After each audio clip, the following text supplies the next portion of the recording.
I've never had one lesson. Oh, you're scaring me.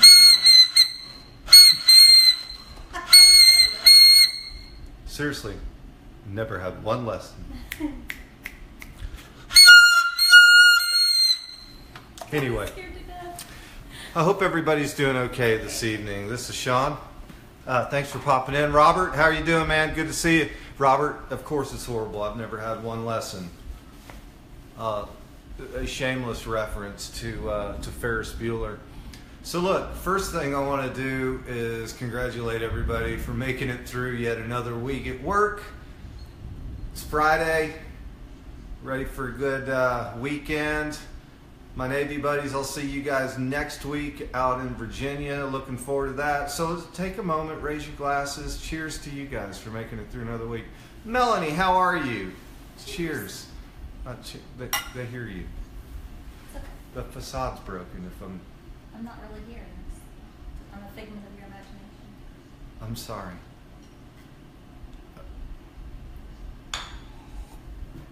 So look, I have to be brisk. I've got a daughter that is going to her band banquet tonight. She would be mortified if she saw how I attempted to play her old saxophone. Although she's a flutist now, or is it flautist? I don't know. And piccolo, right? So anyway, band banquet tonight. So I've got just a couple of minutes, and that's good because I try to keep these things at 10 minutes, and I fail every time. But look, what I want to talk about today is getting things done.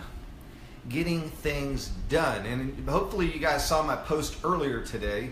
I think I said something to the effect of that there's no such thing as $1 million idea. There's only such thing as $1 million execution, right? So you can sit back and you can plan and you can craft everything out, but if you don't go do it, then all it is words on a page, right?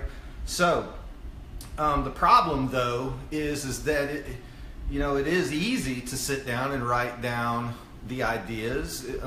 It's easy to collaborate with others and come up with stuff that's really cool and sounds good, but it's hard to go get it done, right? It may be that you don't have the skill sets to do it. It may be that you don't have the bandwidth or the time. You might not have the resources, right? But set all that aside. What I want to focus on today is simply just not getting in your own way in terms of getting stuff done, right? So I want to think about what we can learn from Ferris Bueller, right? So those of you that have not seen the movie Ferris Bueller's Day Off, and I want to say that came out in 1985-ish, 1986-ish, right? 6 Sputnik was on that soundtrack, showing my age a little bit. Love that movie, by the way. One of my favorite movies of all time. Robert Gorman's on. He's from the Chicago area. The movie is based in Chicago. So anyway, just real quickly, let's kind of think about this. Ferris wakes up. He has this grand scheme that hits his head. And if you think about it, he's got an awful lot of stuff to do in order to get on with his day. So down in the comments section, type in if you could remember what Ferris did to get out of going to school on that particular day. Just however you want, in your own words, 2-3 words or less, right? So anyway, Ferris does get out of school, and so the first thing he does is he rings up his buddy Cameron. Let my Cameron go. But Cameron, who's not a self-starter, really didn't want to go get it, make things happen. He wanted to lay in bed and be sick, like a wuss, right? But Ferris wasn't having that. Ferris is a man of action. He had this plan, and he was just out getting it done, right? So if we think about that, there's somebody very wise that I know that's been heavily influential in my life lately that basically said an imperfect action beats a perfect plan, right? So Ferris didn't have this thing all mapped out, right? He had it in his mind, and he just went and started getting stuff done, okay?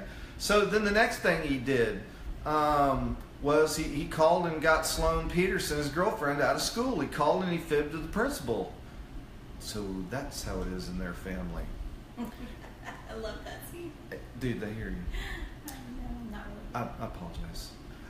So look, I'm going to make shameless references to the Ferris Bueller movie throughout this whole thing. Right, so anyway, then the next thing they do is they go and they get Cameron's dad's car, the Ferrari, right? And so they sneak it off, they head into town. Then I think it's Mr. Froman, the Sausage King of Chicago.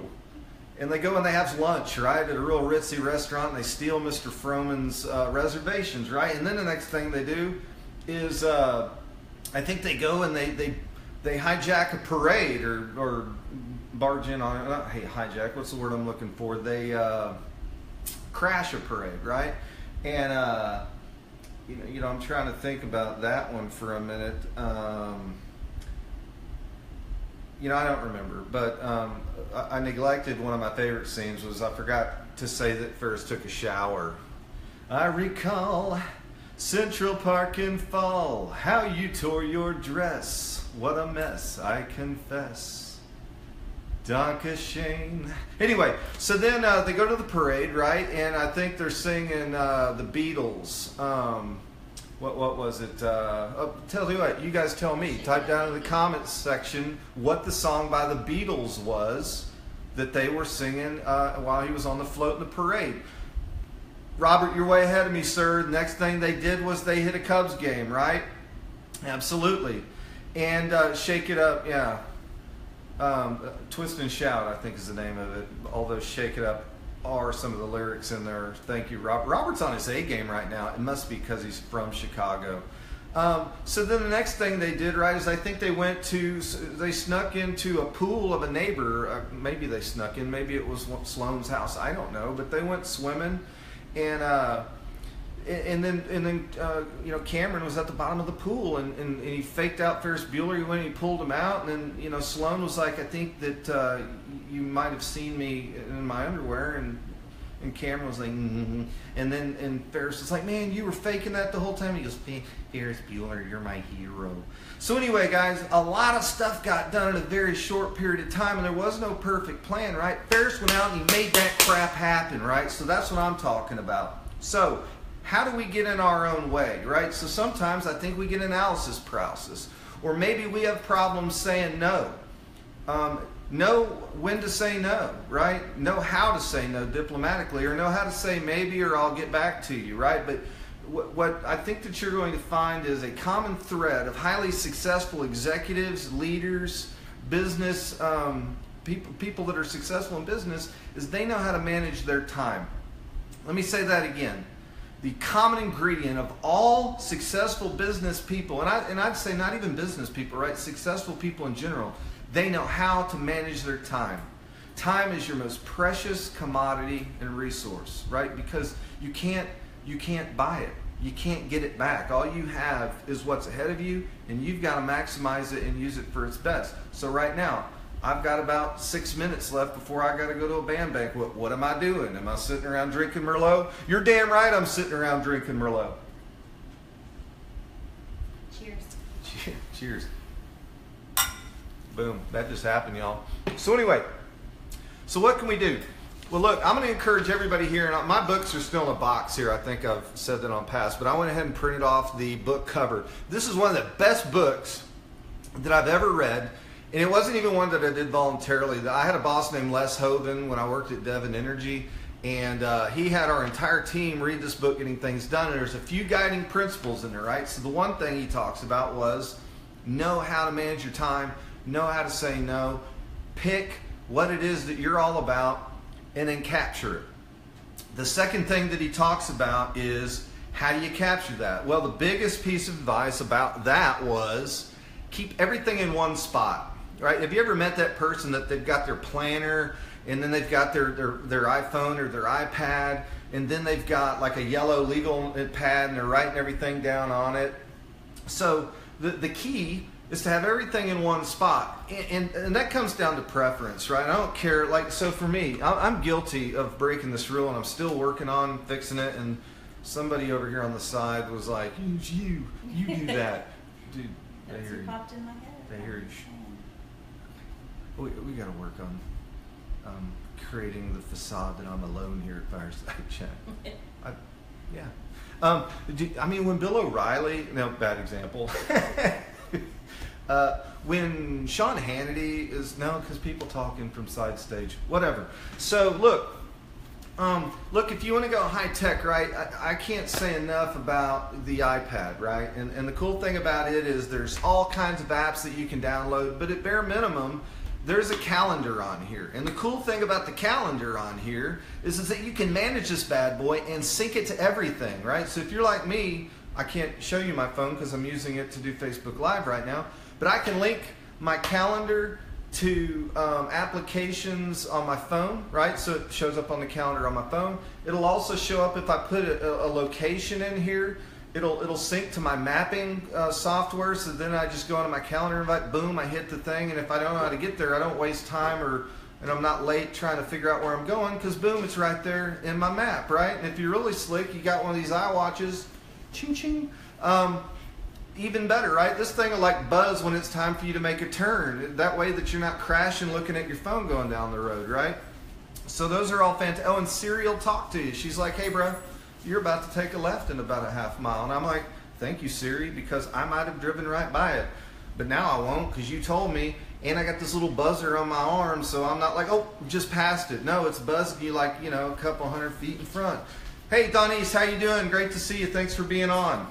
So look, that's, if you're electronically inclined, boom, this is a great thing to do. And I'm getting better at doing this, but I got to tell you, I'm still a little bit guilty. I can't get rid of this thing, man. It's leather. It smells good. And almost as good as a fine Merlot.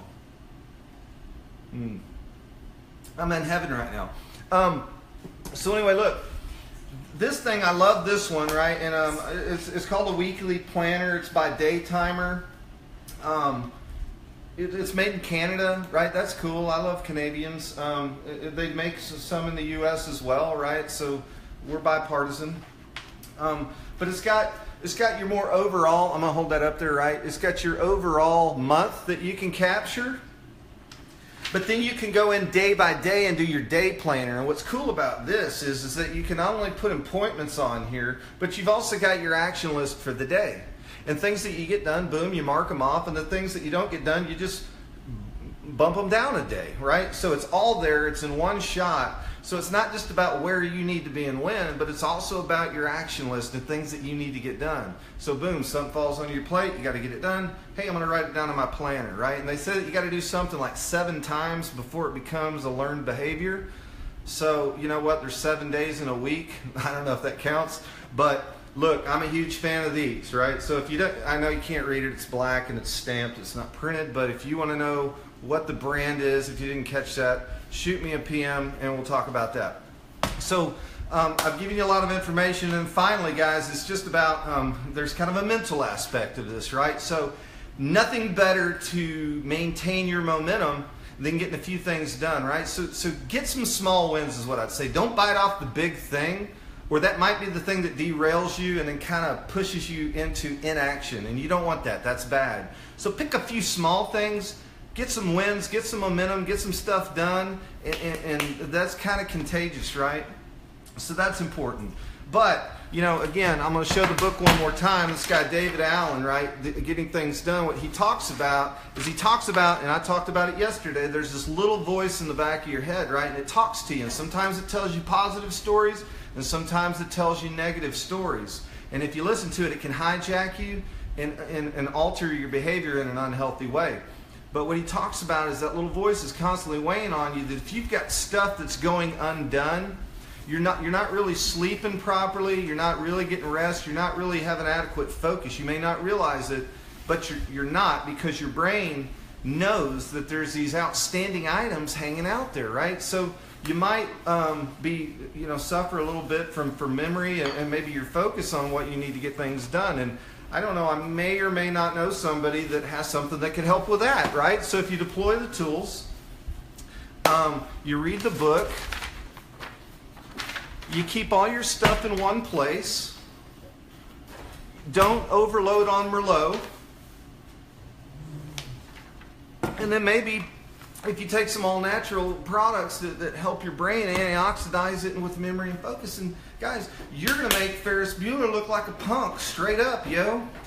So that's all I got. My beautiful daughter's over here ready to go to her band banquet. I love all you guys, but I'm out, right? So I'm going to close out